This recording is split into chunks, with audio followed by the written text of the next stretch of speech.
Hello friends, welcome to my channel atomic pathway. আজকে আমাদের পড়ার বিষয় হচ্ছে দ্রবণ। দ্রবণ। তো এই নতুন চ্যানেলটি আমি শুরু করেছি। আশা করছি তোমরা উপকৃত হবে এবং এটা সম্পূর্ণ বাংলা ভাষার একটি চ্যানেল। বাঙালি ভাই বোনদের জন্যে আমি এই চ্যানেলটি শুরু করেছি। তো ভিডিওটি খুব বেশি দীর্ঘায়িত হবে না। তোমরা একটু ফলো করো। আশা করছি তোমরা উপকৃত হবে, নতুন কিছু শিখতে পারবে। তো চলো বেশি কথা না বলে শুরু করা যাক দ্রবণ। তো দ্রবণ বলতে আমরা অনেক মোটামুটি আমাদের ক্লাস 11 এর আগে মানে 9, 10 বা 11 ও তোমরা বুঝতে পেরেছো যে দ্রবণ জিনিসটা কি। দ্রবণ জিনিসটা একটা এক্সাম্পল নিয়ে বোঝা যাক। আমরা সবসময় এক্সাম্পল নিয়ে বুঝলে জিনিসটা বুঝতে সুবিধা হয়। সাপোজ তুমি এইখানে লোহা মানে Fe প্লাস সিলিকা SiO2 মানে বালির মিশ্রণ, ঠিক আছে? তো আয়রন এবং বালির মিশ্রণ নিয়েছো। এরপর তুমি কি করছো, এই এটাকে একটা ক্রাশার দিয়ে মানে যেটাতে গুঁড়ো করা যায়, ক্রাশার দিয়ে তুমি গুঁড়ো করতে থাকছো, ঠিক আছে? গুঁড়ো করতে করতে করতে করতে অনেক মানে অনেক বেশি সেটাকে মসৃণ করে ফেললে।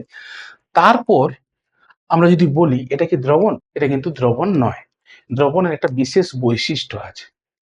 এরপর দেখো যে সাপোজ এটাকে খুব খুব বেশি পরিমাণ ভালোভাবে গুঁড়ো করে ফেললে তাহলে কি হবে, এইখানে আমি একটা যদি এরিয়া আনি, এখানে এরিয়া আনি এবং এই এরিয়াটাতে আমি সাপোজ এইখানে দেখতে চাই, এই ছোট এরিয়াটাতে দেখতে চাই আয়রন এবং সিলিকার অনুপাতটা কত। এবং এই ছোট্ট এরিয়াটাতে দেখতে চাই আয়রন এবং সিলিকার অনুপাতটা কত।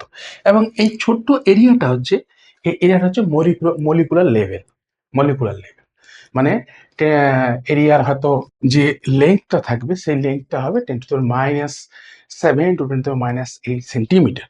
তাহলে কি হবে, যদি তুমি দেখো তাহলে দেখতে পাবে, বা এমন তুমি ভাবো যে একটা মাইক্রোস্কোপ আছে আমার কাছে এবং সেই মাইক্রোস্কোপ দিয়ে আমরা দেখছি, দেখতে পাবে এইখানে যে অনুপাত iron Fe Fe is to SiO2, আর এইখানে যে অনুপাত Fe ইজ টু SiO2, এই দুটো কিন্তু সমান নয়। এটা আমার বলার মেন পয়েন্ট হচ্ছে যে এটা কিন্তু দ্রবণ নয়। দ্রবণের মেন বৈশিষ্ট্য হচ্ছে যে এটা একটা মলিকুলার লেভেলে এটা কিন্তু একটা মিশ্রণ, এবং সেই মিশ্রণটার বৈশিষ্ট্য কি, এটা একটা সমসত্ব মিশ্রণ। এটা কিন্তু এটা কিন্তু দ্রবণ নয় তাহলে, ঠিক আছে? তাহলে আমাদের দ্রবণের কি বৈশিষ্ট্য? দ্রবণের বৈশিষ্ট্য হচ্ছে, সাপোজ একটা একটা এক্সাম্পল নিই।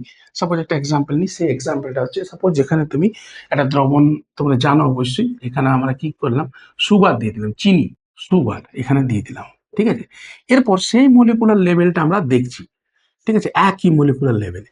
এখন যদি তুমি দেখো এখানে যে সুগার মলিকুল আছে, এখানে সাপোজ একটা সুগার মলিকুল আছে, এর চারপাশে হয়তো 4টা ওয়াটার আছে। এগুলো 4টা ঠিক নয়, অনেক বেশি থাকতে পারে, ঠিক আছে? এখানে যদি তুমি দেখো ফর এক্সাম্পল, এখানেও কিন্তু 4টা ওয়াটার দেখতে পাবে মলিকুলার লেভেল, ঠিক আছে? মানে মলিকুলার লেভেল পর্যন্ত এদের যে দ্রবণ এবং দ্রাবের যে অনুপাত, সেই অনুপাতটা কিন্তু কি থাকে, একই থাকে। তো এটা হচ্ছে আমাদের সমসত্ব মিশ্রণ। আরেকটা বৈশিষ্ট্য আছে যে দ্রবণের কিন্তু যে দ্রাব এবং দ্রাবক, এটা তোমরা জানো, দ্রাব দ্রাবক কি, পরে বলেও দিচ্ছি। দ্রাব এবং দ্রাবকের যে যে আপেক্ষিক পরিমাণটা একটা নির্দিষ্ট সীমা পর্যন্ত পরিমাপ করা যায়। সাপোজ এখানে তুমি আবার আরেকটা পিকচার নিই, এখানে তুমি সুগার দিতে থাকছো, সুগার দিতে থাকছো, সুগার সুগার দিতে থাকছো, এমন একটা সময় আসবে যে সময় কি হবে, কি এই সুগার আর কিন্তু এখানে ডিজলভ হবে না, ওয়াটার মলিকুল, এখানে ওয়াটার মলিকুল আছে, ওয়াটার আছে, এখানে ডিজলভ হবে না, সে কি হবে, সে মানে নিচে থিতিয়ে পড়বে। এর কারণটা কি, এর কারণ এটা পরে আমি বলবো, আদর্শ দ্রবণ হোক আর অনাদর্শ দ্রবণ, দুটোর ক্ষেত্রে কিন্তু এটা প্রযোজ্য। এটা থিতিয়ে পড়বে কিছুক্ষণ, মানে একটা কিছুটা অ্যামাউন্ট যোগ করার পরে, মানে একটা নির্দিষ্ট অ্যামাউন্ট পর্যন্ত একে আমরা কি করতে পারি, পরিবর্তন করতে পারি। এর কারণ কি, এর কারণ হচ্ছে এর কারণ হচ্ছে যে সলভেন্ট সলিউট ইন্টারাকশন, ঠিক আছে? Solvent solute interaction. আর একটা এক্সাম্পল, সাপোজ এখানে 100 ওয়াটার মলিকুল আছে, 100 ওয়াটার H2O, 100 ওয়াটার মলিকুল আছে। এরপর কি করছি, এখানে আমি সাপোজ একটা ফর এক্সাম্পল 1 গ্রাম দিয়ে দিচ্ছি। সাপোজ 1 গ্রাম না বলে এখানে বোঝার সুবিধার জন্য 10 গ্লুকোজ C6H12O6 দিয়ে দিয়েছি, ঠিক আছে? এবং প্রতিটা গ্লুকোজ অণুকে স্টেবিলাইজ করার জন্য বা দ্রবীভূত করার জন্য কি লাগে, সাপোজ 10 ওয়াটার মলিকুল লাগে H2O। এবার যদি এই 10 আমাদের গ্লুকোজ মলিকুল দিয়ে দিই, তাহলে কি হবে, এই সব ওয়াটার মলিকুল কি আছে, বিজি আছে কি একে ডিজলভ করার জন্য, 10 সুগার মলিকুলকে। ঠিক আছে, এর ফলে কি হবে, যখন তুমি এক্সট্রা কিছু দিয়ে দিবে সে কিন্তু আর ডিজলভ হবে না, নিচে দিয়ে পড়বে। এর মানে এই নয় যে যে ওয়াটার মলিকুলের মধ্যে যে ইন্টারমলিকুলার যে মানে ফাঁক, যে ডিস্টেন্সটা আছে সেটা একদম জিরো হয়ে গেল, সেটা কিন্তু নয়, কিন্তু ইফেক্টিভলি জিরো হয়ে গেল। ঠিক আছে, ইফেক্টিভলি জিরো হয়ে গেল। এর ইফেক্টিভলি জিরো হওয়ার মানে হচ্ছে যে মলিকুলার এমন সলভেন্ট সলিউটের ইন্টারাকশন আছে যে আর কিন্তু কোনো সলিউট মলিকুলকে বা দ্রাবকে ডিজলভ করতে দেবে না। ঠিক আছে, এরপর দেখো, যদি আবার আরেকটা জিনিস আমি এখানে তোমাদেরকে বলে রাখি, যদি এখানে যে আরেকটা ইলেভেন্থ ইলেভেন্থ ইলেভেন্থ গ্লুকোজকে C6H12O6 কে আমি একটা কালার দিয়ে দিলাম, এটা হচ্ছে রেড বা ব্লু। এরপর এখানে আমি ওই ইলেভেন্থ যে গ্লুকোজ মলিকুল আছে ওকে আমি এখানে দিয়ে দিলাম, তাহলে কি হবে, সে কিন্তু নিচে থিতিয়ে পড়বে না। এবারে তুমি তাকে নিচে দেখতে পাবে না, সে কিন্তু থাকবে কোথায়, ওয়াটার মলিকুলের মধ্যে, মানে ওয়াটার মলিকুলের মধ্যে সে কিন্তু থেকে যাবে। আবার অন্য একটা গ্লুকোজ যে মলিকুল, সে মলিকুল নিচে থিতিয়ে পড়বে, মানে এটা একটা ডাইনামিক ইকুইলিব্রিয়ামের মধ্যে আছে। এমন নয় যে যেটা তুমি দিচ্ছ সেটা নিচে থিতিয়ে পড়ছে, এবার এখানে ঢুকছে, আবার অন্য মলিকুল এখানে থিতিয়ে পড়ছে। ঠিক আছে, এই ডাইনামিক ইকুইলিব্রিয়ামটা কিন্তু সবসময় থাকে যখন আমরা স্যাচুরেটেড সলিউশন তৈরি করি। ঠিক আছে, তাহলে দ্রবণের সংজ্ঞা এখন আমরা বলি। দ্রবণ নিয়ে আমরা পড়লাম অনেক কিছু। দ্রবণের সংজ্ঞা হচ্ছে দুই বা ততোধিক সাবস্টেন্স, মানে হচ্ছে পদার্থ, যদি সমসত্ব মিশ্রণ হয়, যাতে প্রতিটি যে উপাদান আছে সেই উপাদানগুলির আমরা কি করতে পারি, উপাদানগুলির আপেক্ষিক অনুপাত একটি নির্দিষ্ট সীমা পর্যন্ত আমরা কি করতে পারি, চেঞ্জ করতে পারি, সেটার নামই হচ্ছে দ্রবণ। তাহলে আমাদের কি, দ্রবণের বিশেষ বৈশিষ্ট্য হচ্ছে সমসত্ব মিশ্রণ। ঠিক আছে, এরপর হচ্ছে দ্রাব এবং দ্রাবক কাকে বলে এটা জানো, যে অপেক্ষাকৃত কম অ্যামাউন্টে থাকে সেটা হচ্ছে দ্রাব, অ্যান্ড যে অপেক্ষাকৃত বেশি অ্যামাউন্টে থাকে সে হচ্ছে দ্রাবক। যেমন ধরো গ্লুকোজ সলিউশন যদি নিই, বা NaCl সলিউশন, NaCl হচ্ছে দ্রাবক, এখানে যদি ওয়াটার নিই H2O, এটা হচ্ছে দ্রাবক। ঠিক আছে, এ হচ্ছে দ্রাবক। তাহলে দ্রাব প্লাস দ্রাবক ইকুয়াল টু দ্রবণ। এরপর হচ্ছে যে আমরা দ্রবণের বৈশিষ্ট্যগুলো দেখো। দ্রবণের বৈশিষ্ট্য কি কি আছে। বৈশিষ্ট্য হচ্ছে যে কণাগুলির ব্যাস মোটামুটি মলিকুলার লেভেলে থাকে। যেমন এর ব্যাসটা কণাগুলি যে কণাগুলি দিয়ে তৈরি, সেগুলো হচ্ছে 10⁻7 টু 10⁻8 সেন্টিমিটার, এই লেভেলে থাকে। হ্যাঁ, তো এগুলোকে কিন্তু কোনো অণুবীক্ষণিক যন্ত্র দ্বারা দেখা যায় না, তার কারণ এখনো পর্যন্ত এমন কোনো অণুবীক্ষণিক যন্ত্র আবিষ্কার হয়নি যার থ্রু দিয়ে আমরা মলিকুলার লেভেলকে আমরা দেখতে পাই। হ্যাঁ, এক ধরনের মাইক্রোস্কোপ আছে যেটার নাম হচ্ছে অ্যাটমিক প্রোব মাইক্রোস্কোপ। সেই মাইক্রোস্কোপের থ্রু দিয়ে আমরা কি করি, অ্যাটম যে কোনো একটা সারফেস তৈরি করলে সেই সারফেসের চিত্রটা আমরা মোটামুটি বুঝতে পারি, কিন্তু তাও খুব ভালোভাবে বোঝা যায়। এটা হচ্ছে সিঙ্গেল ফেজ হোমোজিনিয়াস মিক্সচারে সব জায়গার কি হয়, সব জায়গার ধর্ম এবং গঠন একই রকমের হয়। তো এটা হচ্ছে সিঙ্গেল ফেজ হোমোজিনিয়াস মিক্সচার, এটাকে বলা হয় সিঙ্গেল ফেজ হোমোজিনিয়াস মিক্সচার। সব এই জন্য কি হয়, দ্রবণের সব জায়গার ভৌত ধর্ম এবং রাসায়নিক ধর্ম এবং সমস্ত জায়গায় কিন্তু একই থাকে। যেমন ধরো এখানে যদি আমি নিই, এই জায়গায় যেরকম প্রপার্টি থাকে দ্রবণটার, এই জায়গার প্রপার্টি একই থাকবে। ঠিক আছে, এটা হচ্ছে এই ভৌত ধর্ম এবং গঠন একই রকমের থাকে। তারপর হচ্ছে কণাগুলি অণু বা আয়ন রূপে থাকায় এদের ফিল্টার পেপার এর সাহায্যে পৃথক করা যায় না। এদের জন্য আমাদের কি করতে হয়, একটা বিশেষ পদ্ধতি নিতে হয়। যেমন ধরো বাষ্পীভবন, তারপর হচ্ছে পাতন, কেলাসন প্রভৃতি নানা রকম ভৌত পদ্ধতি নিতে হয়। তার কারণ এই দ্রাব এবং দ্রাবকের যে পরে আমরা আসবো যে ভেপার প্রেসার আছে, সেই ভেপার প্রেসার কিন্তু আমাদের একটু অনেক ডিফারেন্ট থাকে। ঠিক আছে, যাদের ভেপার প্রেসারের মধ্যে সিমিলারিটি থাকে তারা ভোলাটাইল সাবস্টেন্স, দ্রাব এবং দ্রাবক দুজনেই কিন্তু গ্যাসিয়াস স্টেটে যায়। এটা তো বলেই দিলাম যে একটা নির্দিষ্ট সীমার মধ্যে চেঞ্জ করা, যেটা নিয়ে অনেক কথা বললাম। আবার হচ্ছে যে যখন আমরা কোনো একটা দ্রবণ বানাই বা দ্রবণ তৈরি করি, তখন কিন্তু তাপের শোষণ এবং উদ্ভব উম ম ঘটেই থাকে। ঠিক আছে? তাও অনেক সময় খুব নেগলিজিবল অ্যামাউন্টে, মেক্সিমাম ক্ষেত্রে তাপের শোষণ বা উদ্ভব ঘটে থাকে। তার কারণ এখানে আমাদের দ্রবণ একটা ভৌত পদ্ধতি, ভৌত একটা ফিজিক্যাল প্রসেস। ঠিক আছে? এবার হচ্ছে দ্রবণের যে বর্ণ, সেটা দ্রাবের বর্ণের উপর মোটামুটি নির্ভর করে। যেমন ধরো তুঁতে CuSO4, CuSO4 dot 5H2O, 5H2, এটা যে তুঁতে বা কপার সালফেট। এখানে যদি তুমি জলে দিয়ে দাও, ওয়াটারে দিয়ে দাও H2O তে, তাহলে এটি কিন্তু ব্লু কালার নিয়ে নেবে, ব্লু। এই ব্লু কালারটা অ্যাকচুয়ালি কিন্তু এই সালফেটের জন্য নয়, একটু বলে রাখি, এটা Cu2 পজিটিভের জন্য ব্লু কালার। আবার KMnO4 যদি নাও, KMnO4, তাহলে KMnO4 যদি নাও, এটা K প্লাস ওয়াটার সলিউশনে MnO4 মাইনাস করে, এবং এই বেগুনি বর্ণটা এটা MnO4 মাইনাসের জন্য আমরা পাই। ঠিক আছে? এরপরে দেখবে তোমাদের যে বইতে আহ, একটা একটা মানে করা আছে, টেবিল করা আছে বিভিন্ন দ্রাব এবং দ্রাবক দিয়ে, কোথাও গ্যাস, কোথাও তরল, গ্যাস গ্যাস, গ্যাস তরল, গ্যাস কঠিন, এরকম যে এক্সাম্পল গুলো দেওয়া আছে, সেই এক্সাম্পল গুলো তোমরা একটু পড়ে নেবে। তার কারণ হচ্ছে এগুলো অনেক সময় আমাদের কি হয়, বিভিন্ন কম্পিটিটিভ এক্সামে বা বোর্ড এক্সামে একটা 1 নম্বরের কোশ্চেন হিসেবে আসতে পারে। ঠিক আছে? তো ওগুলো একটু পড়ে নেবে, ওটা বলে আর দীর্ঘায়িত করছি না। হচ্ছে যে আমাদের খুব ইম্পর্টেন্ট একটা টপিক আমরা পড়বো, যেটা হচ্ছে মেইন টপিক আজকের আলোচনার। সেটা হচ্ছে দ্রবণের গাঢ়ত্ব, মাত্রা বা শক্তি। দ্রবণের গাঢ়ত্ব বলতে কি বোঝায়? একটি নির্দিষ্ট পরিমাণ, এটা ভালো করে শুনবে, একটি নির্দিষ্ট পরিমাণ দ্রাবকে বা দ্রবণে, একটি নির্দিষ্ট পরিমাণ দ্রাবকে বা দ্রবণে, দুটোই হতে পারে, দ্রাবকও হতে পারে আবার দ্রবণও হতে পারে। অনেক সময় নির্দিষ্ট পরিমাণ দ্রাবকে কি পরিমাণ দ্রাব আছে সেটা দেখি, আবার ম্যাক্সিমাম ক্ষেত্রে আমরা দেখি কি, যে নির্দিষ্ট পরিমাণ দ্রবণে কি পরিমাণ দ্রাব আছে। এটা হচ্ছে আমাদের কি, দ্রবণের গাঢ়ত্ব, মাত্রা বা শক্তি বলে। ঠিক আছে? এটা এটা নিয়ে আমাদের কোনো প্রবলেম নেই যে দ্রাবকে না দ্রবণে, এটা আমাদের তৈরি করা জিনিস। আমরা সায়েন্সটাকে এক্সপ্লেন করার জন্য আমরা এগুলো নিজে তৈরি করেছি। নেচার ওসব কিছু বুঝে না। তুমি ওয়াটারে তুমি সুগার দিয়ে দিবে, ডিজলভ হয়ে যাবে। ওয়াটারে তুমি কোনো অর্গানিক সলভেন্ট দিয়ে দাও, সে ইমমিসেবল হয়ে যাবে।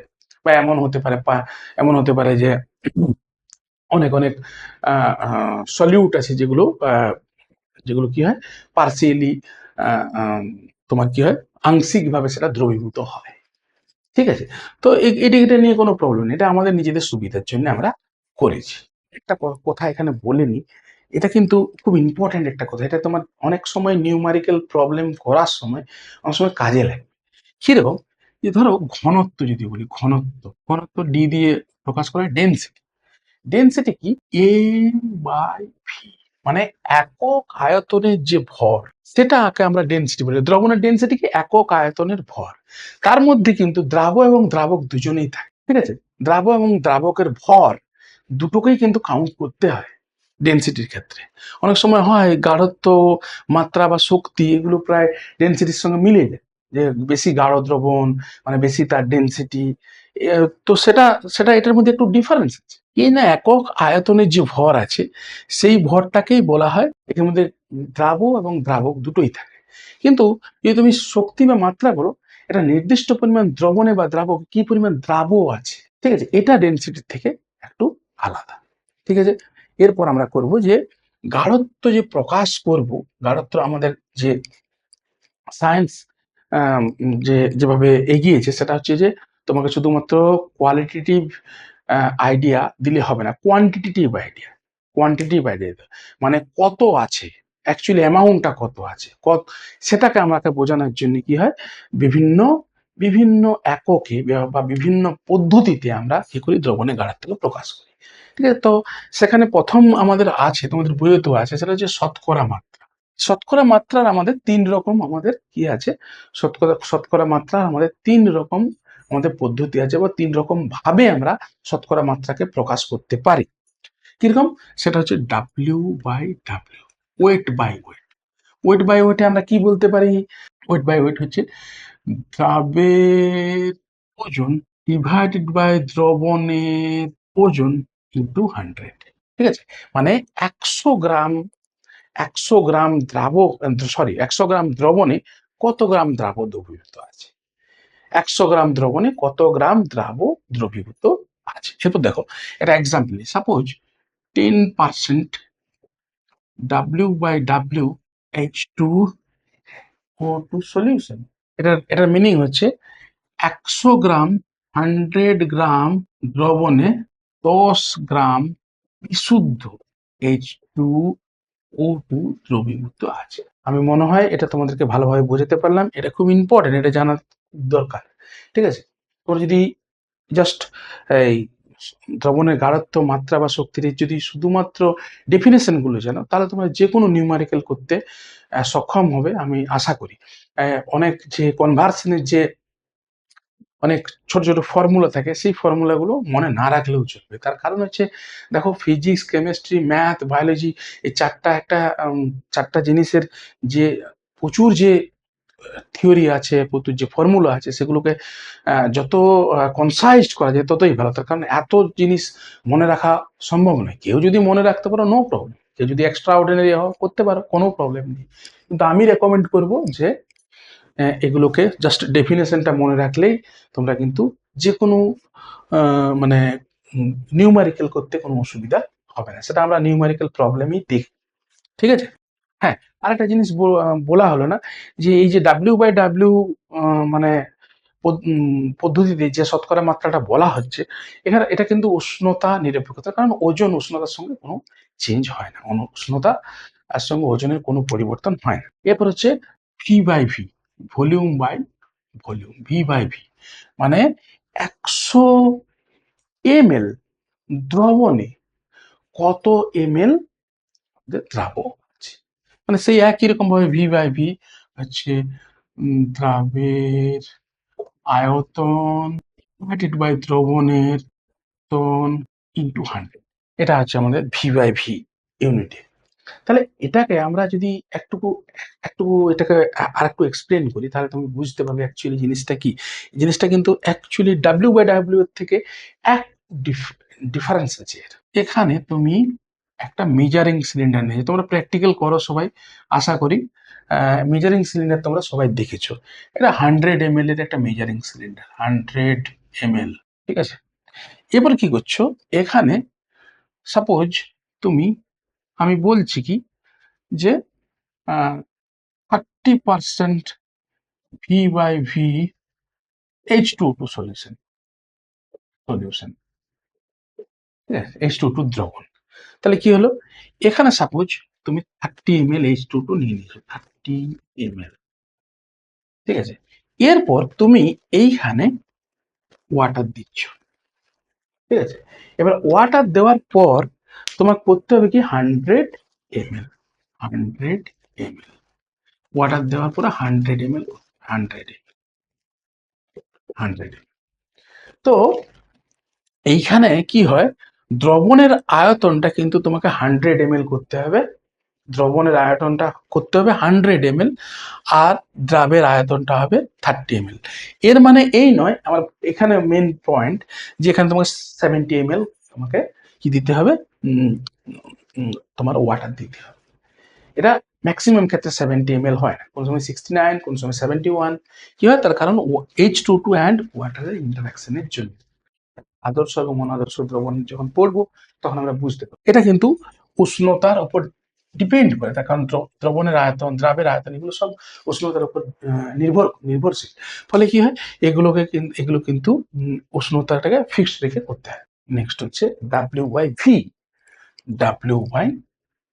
W/V দ্রাবের একইভাবে দ্রাবের ওজন ডিভাইডেড বাই দ্রবণের আয়তন ইন্টু 100। 10% একই এক্সাম্পল, W/V H2O2 সলিউশন। তার মানে কি, যে 10 গ্রাম H2O2 নিয়ে নিলাম। ঠিক আছে, সেই মেজারিং সিলিন্ডারে 10 গ্রাম H2O2 নিয়ে নিলাম, তাকে ওয়াটার দিয়ে দিলাম, এবং কি করলাম, টোটাল ভলিউম করে দিলাম কি 100 ml। তাহলে হচ্ছে 10% W/V H2O2 সলিউশন। ঠিক আছে, তাহলে আমাদের কি এটাও কিন্তু উষ্ণতার উপর ডিপেন্ড করে, তার কারণ ভলিউম উষ্ণতার উপর বা ভলিউম বা আয়তন উষ্ণতার উপর নির্ভরশীল। যে ডাব্লিউ বাই ভি, এই দুটোকে দেখছি, W by V and W by W. তাহলে কি হচ্ছে, এখন যদি দ্রবণের ঘনত্ব কত নিচ্ছি, 1 গ্রাম পার এমএল। ঠিক আছে, এখানে দ্রবণের ঘনত্ব যদি 1 গ্রাম পার এমএল নিই, তাহলে দ্রবণের ওজন কত হবে, দ্রবণের আয়তন যা হবে d, d equals to m by v. তো এখানে এটা ডি ইকুয়ালস টু 1, তো এম ইকুয়ালস টু ভি। তাহলে দ্রবণের আয়তনের যা ভ্যালু, দ্রবণের ওজনেরও তাই ভ্যালু হয়ে যাবে। ফলে কি হবে, W by V equals to W by W, যখন দ্রবণের ঘনত্ব 1 গ্রাম পার এমএল। ঠিক আছে, এবার আমরা দ্বিতীয় পদ্ধতিতে যাব, যেটার নাম হচ্ছে মোলারিটি। মোলারিটি কি, 1000 ml বা 1000 ml বা 1 লিটার দ্রবণে কত মোল দ্রবীভূত আছে। তাহলে আমরা এখানে বলতে পারি W by M divided by V equals to W by M into V. ঠিক আছে, তো এখানে কি হবে, এখানে ডাব্লিউ ইকুয়ালস টু কি, এটা হচ্ছে ডাব্লিউ ইকুয়ালস টু দ্রাবের ওজন, এম ইকুয়ালস টু দ্রাবের আণবিক ভর। মানে ওজনকে যদি আণবিক ভর দিয়ে ভাগ করে তাহলে মোল পেয়ে যাবে, তো সেই জন্য ডাব্লিউ বাই এম। আর ভি হচ্ছে দ্রবণের ইন লিটার। ঠিক আছে, দ্রবণ আয়তন ইন লিটার, এটার নামে হচ্ছে আমাদের মোলারিটি। এটাকে তুমি এমনি করে নিতে পারো, এটাকে ডাব্লিউ by V divided by m, এটাও করতে পারো। মানে হচ্ছে 1 লিটার দ্রবণের ভর ডিভাইডেড বাই দ্রাবের কি আণবিক গুরুত্ব, তাহলে আমাদের মোলারিটি পেয়ে যাবো। এই মোলারিটি ব্যবহারের সুবিধাটা কি, এটা প্রথমে অসুবিধাটা বলি, এটা উষ্ণতা নির্ভরশীল, মানে উষ্ণতা চেঞ্জ করলে এটা কিন্তু চেঞ্জ হয়ে যেতে পারে। মানে তুমি একটা জায়গায় মোলারিটি দেখছো 25 ডিগ্রি সেন্টিগ্রেডে, আবার কেউ একই পরিমাণ দ্রবীভূত করে মোলারিটি দেখছে 35 ডিগ্রি সেন্টিগ্রেডে, দুটো কিন্তু সেম হবে না, একটু চেঞ্জ হয়ে যায়। ঠিক আছে, তো ওতে উষ্ণতা সাপেক্ষ এটা। ঠিক আছে, আর সুবিধাটা হচ্ছে এটা কিন্তু আমাদের কোন একটা দ্রবণ কি বিক্রিয়া করছে বা দ্রাবক কি বিক্রিয়া করছে তার উপর কিন্তু নির্ভরশীল নয়। এটা যখন আমরা নর্মালিটি দেখবো কিন্তু তার উপর নির্ভরশীল, কিন্তু মোলারিটি নির্ভরশীল না। তার কারণ হচ্ছে দ্রাবের যে আণবিক গুরুত্ব, সেই আণবিক গুরুত্বটা কিন্তু কি আমাদের বিক্রিয়া টু বিক্রিয়া চেঞ্জ হয়ে হয়ে যায় না, এই জন্য আমাদেরকে মোলারিটি কিন্তু বিক্রিয়ার উপর নির্ভর করে না। ঠিক আছে, এটা আমাদের সুবিধা। নর্মালিটি কি, নর্মালিটি হচ্ছে ডাব্লিউ by e divided by v. মানে 1 লিটার দ্রবণে কত গ্রাম তুল্যাঙ্ক দ্রবীভূত আছে, এটা ইটা হচ্ছে তুল্যাঙ্ক ভার দ্রাবের, আর ডাব্লিউটা হচ্ছে কি কত ওজন নিয়েছো তুমি। তাহলে কি হবে, এখানে W by V divided by E, মানে 1 লিটার দ্রবণের ভর ডিভাইডেড বাই দ্রাবের তুল্যাঙ্ক ভার, এটাই হচ্ছে আমাদের কি এটাই হচ্ছে নর্মালিটি। এটাকে আবার এইভাবে সাজিয়ে নিচ্ছি আমরা, ডাব্লিউ divided by e multiply v. ঠিক আছে, এই হয়ে গেল আমাদের মোলারিটি নর্মালিটি। এবার মোলারিটি নর্মালিটির তোমার তোমার সম্পর্কটাও তুমি দেখতে পারো। মোলারিটি নর্মালিটির সম্পর্কটা, মোলারিটিকে এখানে আমরা এম দিয়ে দিলাম, এখানে এটা আমরা এন দিয়ে দিলাম, এন দিয়ে দিলাম। ডাব্লিউ equals to molarity to m into v, এটা থেকে এইটা থেকে। ঠিক আছে, আবার এটা থেকে করতে পারি, ডাব্লিউ ইকুয়ালস টু ই নর্মালিটি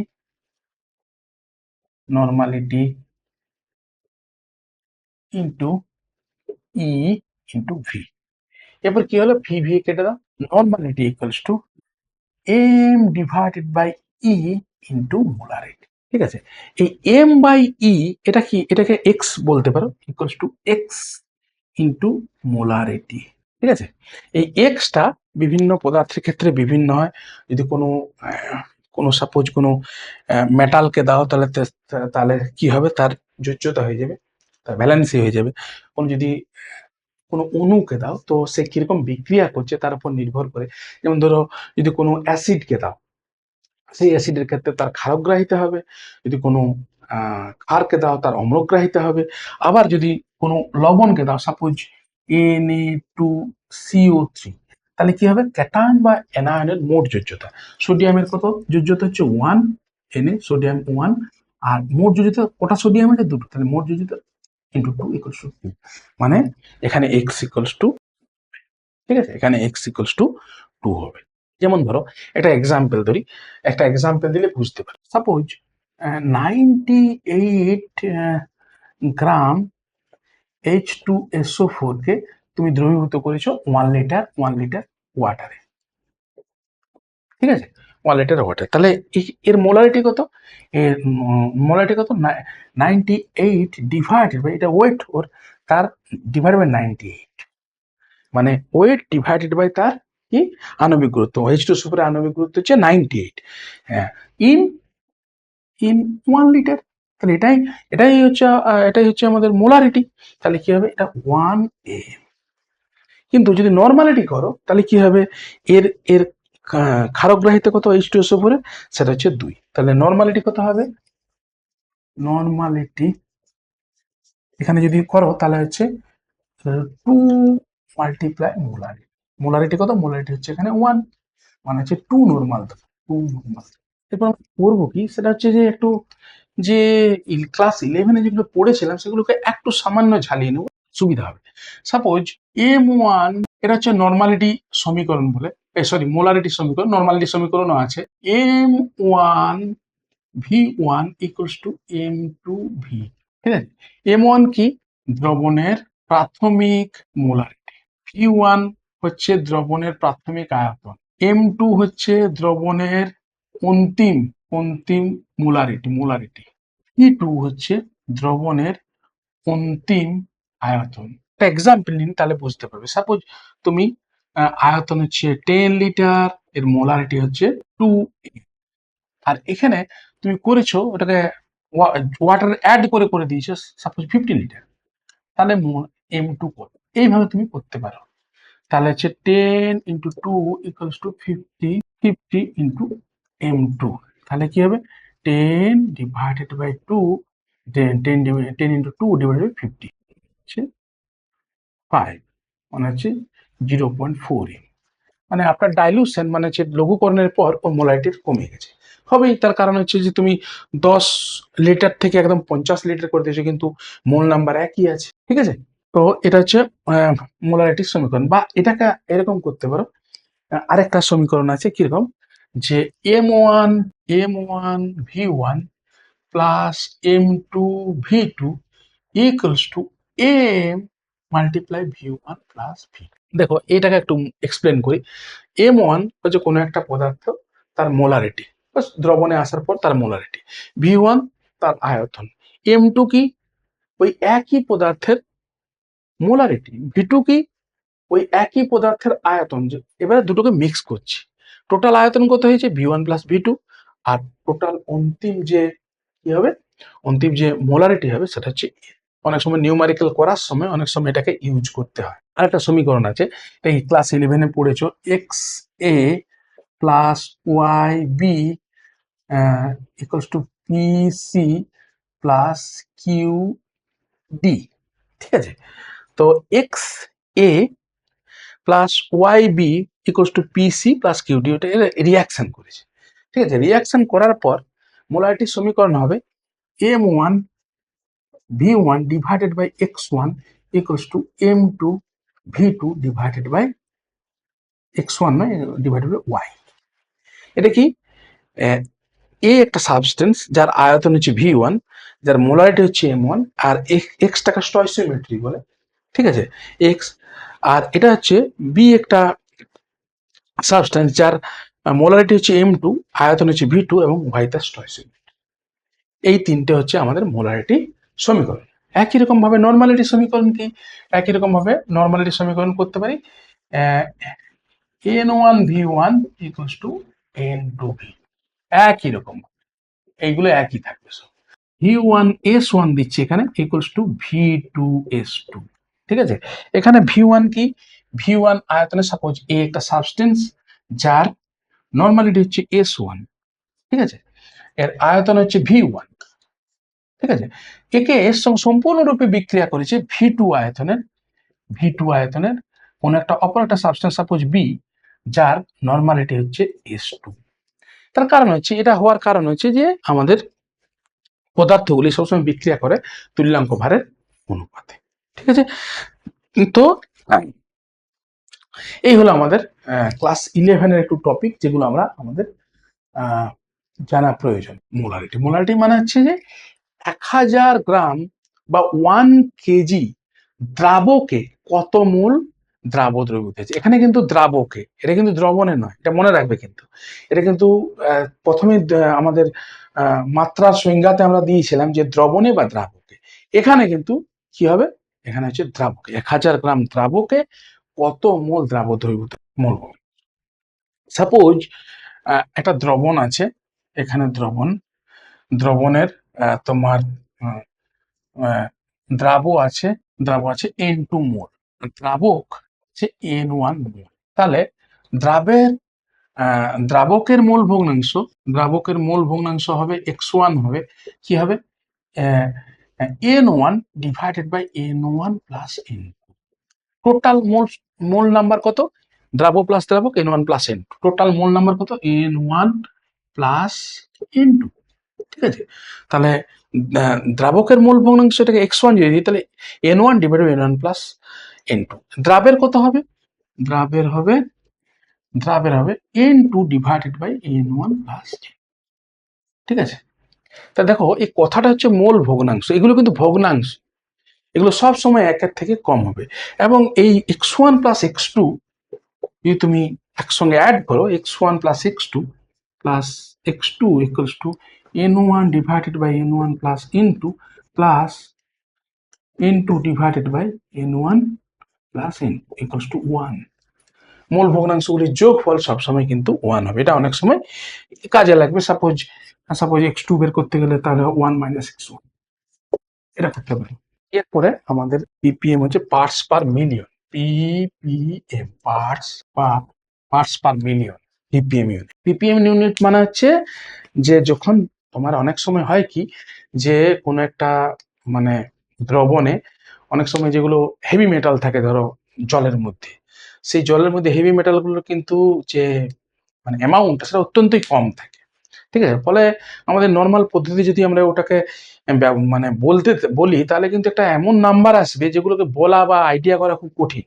ঠিক আছে, তখন আমাদের কি হয়, তখন আমাদের ppm ইউনিটটা যখন খুব কম অ্যামাউন্টে দ্রবীভূত থাকে, তখন এই ppm ইউনিটটা আমরা ইউজ করি যাতে একটা ভালো নাম্বার আমরা পাই। ppm ইউনিটটা কি, কোনো দ্রবণের 10 লক্ষ ভাগে কোনো দ্রাবের যত ভাগ থাকে সেটাই হচ্ছে আমাদের ppm ইউনিট। ঠিক আছে, ppm ইউনিট এবারে কি হতে পারে, ppm ইউনিট W/W হতে পারে, W/V হতে পারে, দুটোই আমরা নরমালি পড়ি। W/W ppm, W/W এখানে আমরা কি করতে পারি, দ্রাবের ওজন ডিভাইডেড বাই দ্রবণের ওজন ইনটু 10⁶। যদি আমরা এখানে যদি গ্রামে নিতে পারি, গ্রাম, এটা আমরা গ্রাম নিতে পারি, তাহলে এখানে আমরা করতে পারি দ্রাবের ওজন ইন মিউজি, ঠিক আছে, ডিভাইডেড বাই দ্রবণের ওজন ইন গ্রাম। তার কারণ হচ্ছে যে 1 গ্রাম ইকুয়ালস টু 10⁶ মিউজি। তো এটা আমরা এইভাবে মিউজি পার গ্রাম এটা আমরা করতে পারি।